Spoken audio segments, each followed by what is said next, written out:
Welcome to the Opinionated Arguments podcast. It's your boy ARSNL. Alongside me is my co-host Oryx. What up? This is episode 3, and this episode is a recap of Major 4 qualifiers week 2.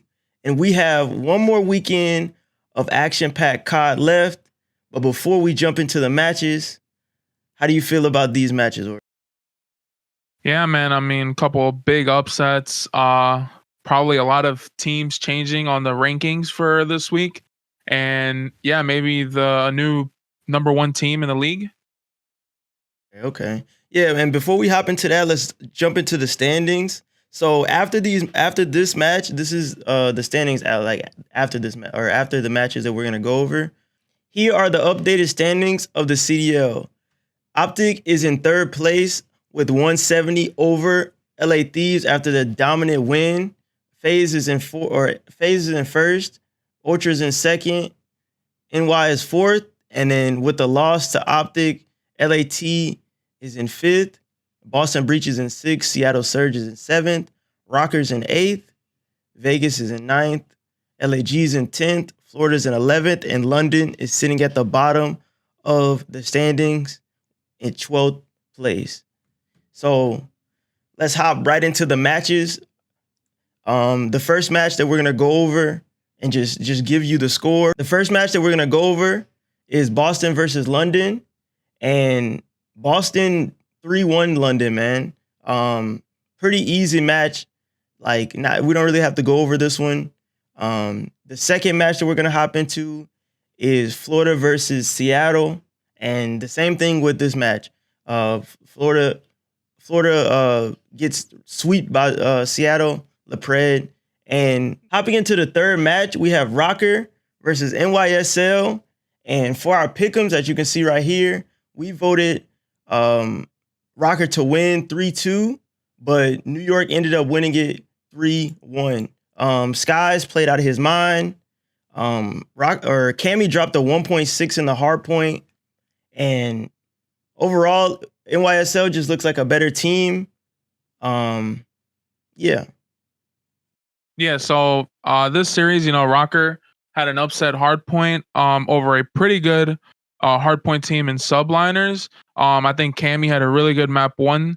And Prisa just didn't have a good series, especially the map 1. He did really bad with 11 kills. And I think that rokkr winning this map 1, I thought would have helped them to win this series, knowing that they were a pretty good S&D team and probably their best game mode in control. But rokkr had a choke with a 5-0 comeback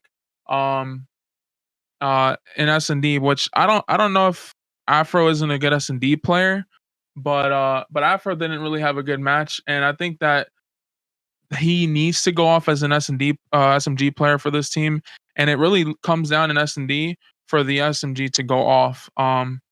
And yeah, so rokkr doesn't win this map as well.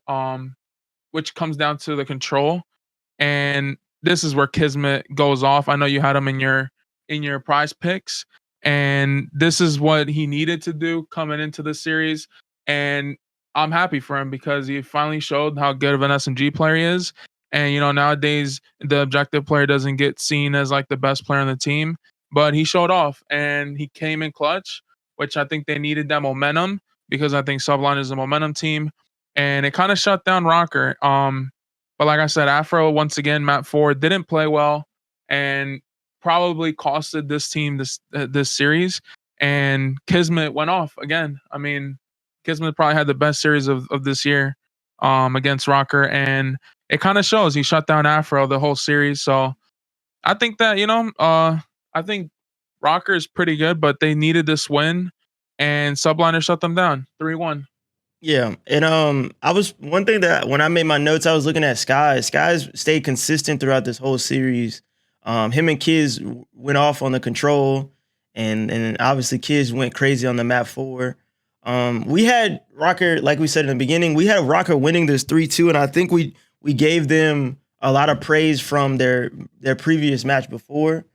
And honestly, if it would have went to a map 5, I probably would have gave them the edge. But as you know, or as Oryx was saying, basically like Afro really struggled. Afro really struggled in the S&Ds, man. And like you can't struggle in the S&D. You just can't get like outclassed how Kismet did it. Kismet put on. Kismet ran me up a bag. Like with the prize pick. So shout out to him. And yeah, man, NYSL wins 3-1, and we hop on to the next match. And this match was an upset. This match was insane. We had Vegas winning 3-1. I want to note before we jump into like everybody else is like Yuli played really good. He played consistent. I wouldn't give him like the MVP of this series, but he definitely played consistent. And yeah, Yeah, I mean, coming out the gate, Legion 100-point club in the HP in the first map. And I thought Legion had this in the bag. I thought, Legion is looking like a really good S&D team. And I thought them winning the hard point just secured it. But then, going into the map 2, ASIM just went completely off. Probably single-handedly won them the map. And, we've been on Scrap's ass, for being not that good at S&D and playing really slow. But I think he showed out on this map. And I think that's what Ravens really needed that up from him. And yeah, and then we didn't really see much of Standy or Temp in this map too. T's, solid, usual 1.0, but I think we can see that every time from him in S&D. And then yeah, and then in Control, I mean, I don't know what happened to Legion, but Ravens 3-0 smoked them. Scraps had also a really good map, and yeah, I don't know. The slaying power wasn't there for Legion, and I think that's something that they got to work on. And that probably killed their momentum going into map 4, where Ravens made a 45-125 comeback to win the game, and Temp really didn't show up. So I think this is more of a Slayer struggle for the Legion in this series. And I don't know. You can give it credit to the Ravens, but I think this is more of Temp struggling and not finding himself in this series. yeah. One thing I seen when I was watching the stream with Zuma is, dude, Vegas is really terrible at control. Like they don't win controls. Like that's like if you're on the opposing team, like that's a free map for you for the most part. It was super confusing because like they were putting in the chat like control needs to go, like they hate control, but it's like I guess they're at a point where they don't even care about the map, but they have to care about the map because if this happens, like if a team can take away an S&D from them, and then like there's a free map with control, like this could happen like multiple times if you play against Vegas. Yeah, bro, I don't really overall like looking at this map. Looking at this match, I was very confused how Vegas came. Like they were frying. They fried in the hard point, bro. Standy and Tim went crazy, and I was like, okay, dude, this should be a 3-0. Like how we predicted it. This should be a 3-0. And that S&D took a turn. They threw a lot of rounds. There was one round where Yuli got it was a 2v4, and Yuli got like a 2-piece or 3-piece or something like that for them to win the round. And then like that's when things changed. Like that's when everything changed. Scraps had a 2.25 at that map or on that map, so he definitely went crazy. Yeah, man. All I can say is London needed to win this, but I definitely echo what Oryx said. Basically, just the Slayers didn't slay. When the Slayers slay, Vegas normally goes crazy, but unfortunately, Temp wasn't on, and they really needed him this game. But yeah, and then we hop into the fourth match is LAT versus LAG, and this was a steamroll, man. LAT 3-1 them. Not really anything like crazy, but to note, like Octane took over, but that's it. They 3-1 them, and we hop into Optic versus NYSL. And honestly, bro, Optic is looking like the best team in the game after this win, man. Like, it's crazy because I had Optic up there. Like I definitely had Optic maybe like second team after the major 3. I had them sit like number 2. I'm like, okay, they're number 2. It's either between like FaZe and Ultra for number 1. Like they're both competing, but dude, the Optic is nasty, bro. Like the teamwork is crazy. So yeah, like the teamwork is crazy out of Optic. Yeah, no, I think this is an important match. As an Optic fan, seeing them beat subliners who have won a event this year, and with Kismet, he's been going off in these series, and seeing him go up against Shotzzy and Huke having a really good series. Um, I think that in hardpoint getting 100 point club in map one, Optic is probably the best hardpoint team, but it goes to show that like Hydra really didn't have much to say in that map one, and map two, Kismet probably won them their only map for the series, but Kismet has been going off recently, so that it goes to show. In the control, I think Optic at once they were really bad at control, and now they have turned that around. And it goes to show because I think that everyone in Optic did good in this control. It wasn't a one man show. And yeah, and then in map four, to say that they're the best hardpoint team, but it was a close match. And yeah, Shotzzy, probably the best hardpoint player in the game right now. Shotzzy single-handedly shut the subliners down. And yeah, I have a subliners had a 188 to 120 lead, and Optic made a comeback, and Ghosty and Shotzzy did their thing to bring it back, 68 point lead. So I think a good series out of Optic. Yeah. And I seen some stuff on Twitter. The last time when Shotzzy, like basically when Shotzzy got picked up on Empire, Nameless was talking about like how he's not ready for the league and how like he was really going through his woes and stuff like that. And he said the same thing about Ghosty. He said the same thing about Ghosty.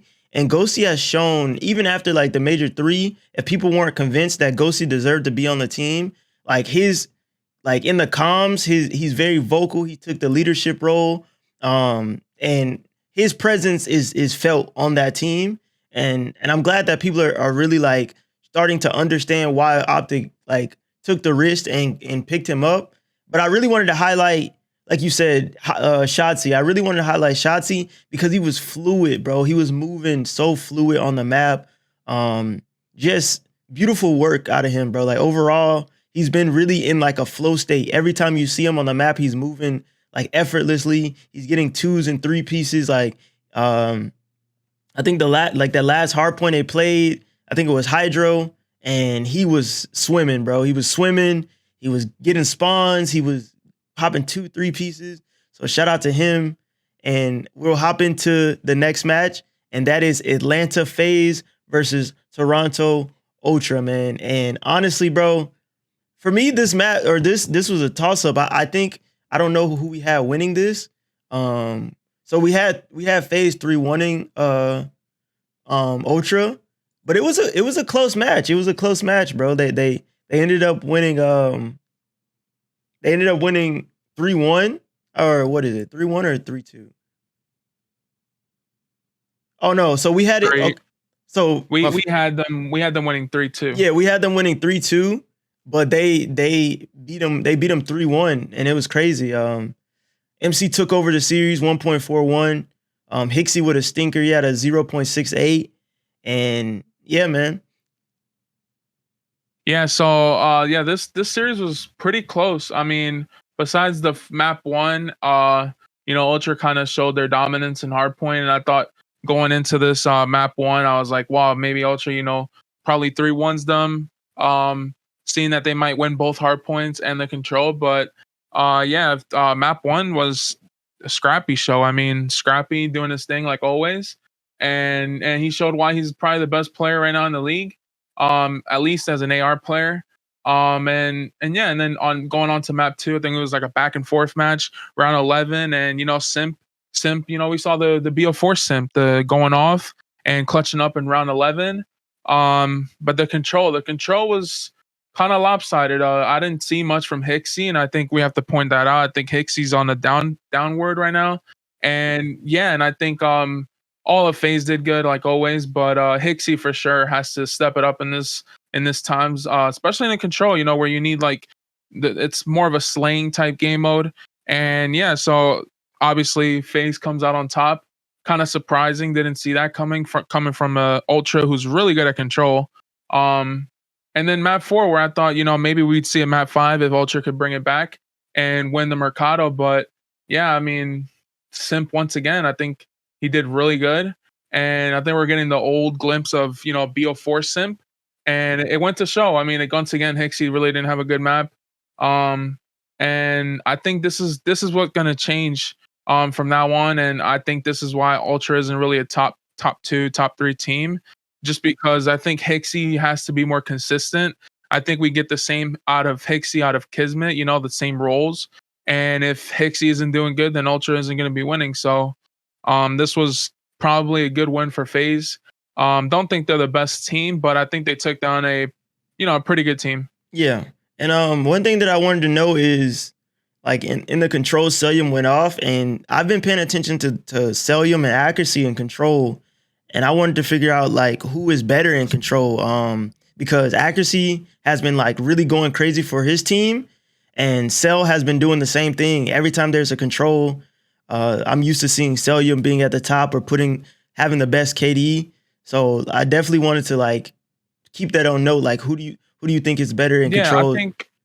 I mean, it goes on for accuracy as well, but I think more Celium. I think Celium knows how to play his life, and in control, like it actually helps the least amount of deaths because you get to like stay up and spawn trap people. Yeah. And I think I mean accuracy is known for like sitting on a head glitch. Mm-hmm. But like Cell is a really good, maybe the most patient. Yeah. But he's still cracked and he knows how to play his life. That's why he snakes a lot. And yeah, I think Cell just really good at playing his life. Yeah. Especially in like boots on the ground. We haven't seen him in a jetpack game, but in boots on the ground game, he's like that's his main thing, like sitting on a head glitch, not pushing out and just trying to slay. Yeah, and like it's surprising because he's a very like aggro player in some situations, but his patience is there. The fact that we even can compare him to like accuracy in a sense of like he's staying alive is crazy because accuracy is literally like a turret. He doesn't move, like he literally stays in one spot. So yeah, I definitely wanted to just put that out there. So if you guys watch this and get to this part, let me know in the comments who do you think better at control right now, Celium or accuracy. And let's hop into the next match. So we have we have Vegas versus LAG. No, we do not. We do not have Vegas. Do we? Hold on. What's the next match? We're not gonna talk about it. Yeah, we're not gonna talk about it. The next one is Thieves Optic. Okay. That we're gonna talk about. So the next match that we're gonna hop into is LAT versus Optic, and this was the match of the weekend. Honestly, I was super impressed by the Optic boys, man. Huke showed off again, bro. Huke went crazy in the HP, dropping a 1.5. I'm really liking the pace out of him. He was getting caught sprinting a lot, but his timing and everything seems to be there. I'm super impressed with them just overall as their teamwork, and I'm happy that they came out with the win, man. They look super duper impressive with this match. Yeah, I mean, Optic was probably coming in as probably their biggest rivals in Thieves, and last year Thieves was winning these series like nothing towards the end of the year in Vanguard, and I think that Optic just wanted to beat the last team. I think this is like besides Toronto that they haven't played, but beating subliners and FaZe early on in the weekends. And I think this was the last match that they needed to win, and who carried them actually. And I think it went to show that he's a really good player. And I mean, map 1, the 150 point club LAT, which coming from LAT, probably the second best hardpoint team in the game right now. Yeah, and they showed off, and Huke went off. I think Huke probably is trying to win his spot for next year. But then even in map 2, I mean, map 2 he drops 10-1. And Optic wins 6-1 against LA Thieves, which kind of crazy. LA Thieves is not a bad team, so Huke goes 10-1, and I think LA Thieves kind of knows how to beat Optic in control. I think that's the Optic's weakest game mode right now. And Octane drops 30 kills. We haven't seen that Octane in a very long time, but he went off. The turret, probably giving them another chance, but that hardpoint was really close. Map 4, I have a 92-33 lead for LA Thieves, and Optic, comes back, and once again, the shotzzy, probably the best player in hardpoint right now in the game. Yeah. He did his thing and took him out of that 59-point lead and shut down Envoy, and probably what LA Thieves needed. Maybe they would have won the map 5, but obviously, Shotzi's probably the best hardpoint player right now. Yeah. So that poses a question after that dominant win out of Optic Texas. So do we think Huke is better than Pred? Should Optic drop Huke for Pred? There's been rumors that like in the offseason that Pred's contract is up, and that's the spot that he's gunning for. Like, as an Optic fan, do you think that they should keep him? Do you think they should keep Huke, or what's your thoughts on it? I think Huke is very crucial for them in the S&D. Even when they played against subliners and Huke didn't really do much in that second map, I think that it shows that if he doesn't really go off, they don't win. And I think that for them to keep Huke, I think they would have to win an event this year for sure.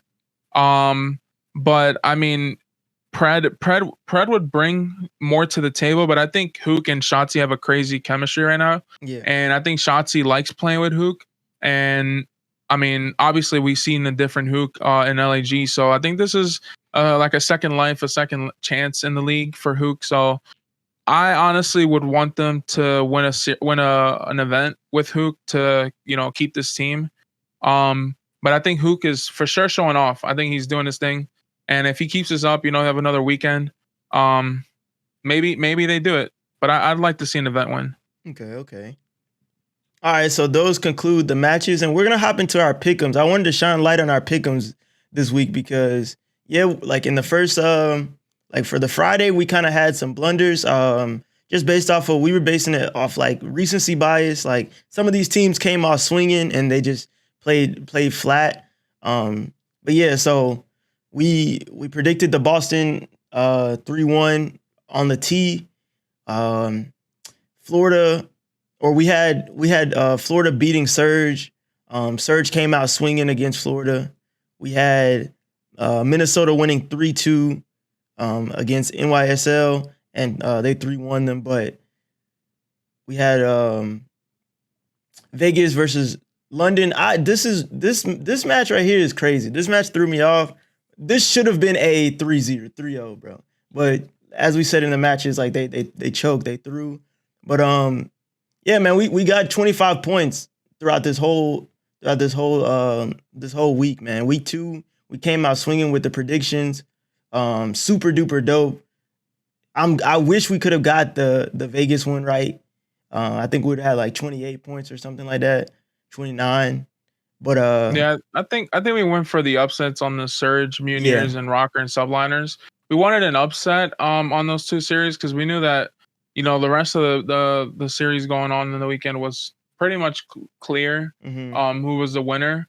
I think the Legion and Raven match was kind of came out of nowhere. I didn't think the Legion would have lost. Yeah, I thought it would have been a 3-2 if they would have went last map, but I don't know. I think that was the only real upset that happened. But yeah, we just try to swing for something crazy on the Surge and Mutineers and rokkrs and subliners. But hey, at least we got three wrong out of 11. Yeah, we did pretty good with our predictions. So that's one thing I definitely wanted to highlight. And then we want to shine light on the challengers, the Challenger Elite Championship.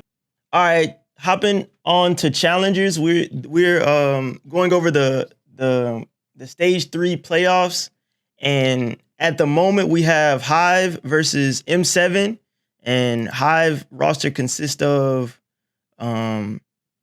Infinite, Rupert, Snoopy, and Thresh, and M7 roster consists of Mohawk, Neptune, Prolute, and Spark. And these two teams are in the winners finals for the Elite. So I definitely wanted to give like shout out those boys. They're playing like right now. I think they're gearing up to play today. So yeah, keep an eye out on that match. All right, so here are the standings from week 1 to week 2. Week 1 we had LAT, rokkr, 2-0 at like in the number 1 position, and going into week 2, or after week 2, we have Optic with a 3-0 record, and then they beat LAT, so they gave them their first loss. Atlanta FaZe is 2-1. They're in the 3rd spot, tied with Boston. And going into the next, like the 3rd week, who do you think? So here's the schedule for next weekend. So based off of the standings, right? So who do you have like doing good, or who do you have moving up in the standings? Based Yeah, off I think we have a Toronto Ultra 1-3, tied 9th spot, and I think that they need to win this last series they have against Legion, and this will determine who's taking the winner spot, because they're both one's 1-3, the other's 2-1, and if Legion takes a loss against Ultra, it will probably drop them to like 7th and 8th. And this is Ultra's last match, so this is going to be really important for them to make it into winners. Another one is probably rokkr. I think rokkr had a land buff, and they're going up against FaZe and Surge. So I think this is going to be a really good week for them to, at least if they can pull out the Surge match. But if not, we might have to see them in the winners finals. And after the 2-0 start that they had the first week, I think it's kind of bad for them that they're dropping this much. Yeah, it's interesting to see. Let me see who Boston plays. Boston plays against Texas and NY, so they're looking to have a 3-2 or a 2-3, like end of the season, or like record. So I don't know. A lot of these teams are on the cusp. I know Optic is sitting pretty. I know LAT is sitting pretty. NYSL could possibly lose to Boston.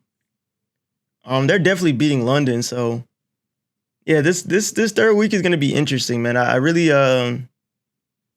really excited to get the predictions and stuff out when we talk about the pick'ems and stuff.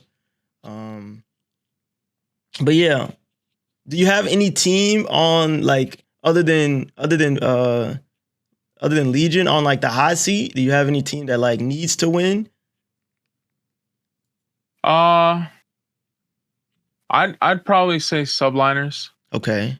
I think subliners shouldn't be on the 8th spot, probably. 7th, 8th spot. I think that they were a top 4 team and they've dropped a lot. And I think that, yeah, they played Optic, which is kind of hard for them to go up against. Yeah. But for them to be an event win, I don't think that should be a problem. And I think that they should be like a top 4 right now. Same thing can go for Ultra, but I think everyone is judging Ultra right now, that they're at the bottom. And I think that it's more of a subliners, because subliners should have been doing good. So I think subliners has to win, at least get top 6 seeding for this qualifier. Okay.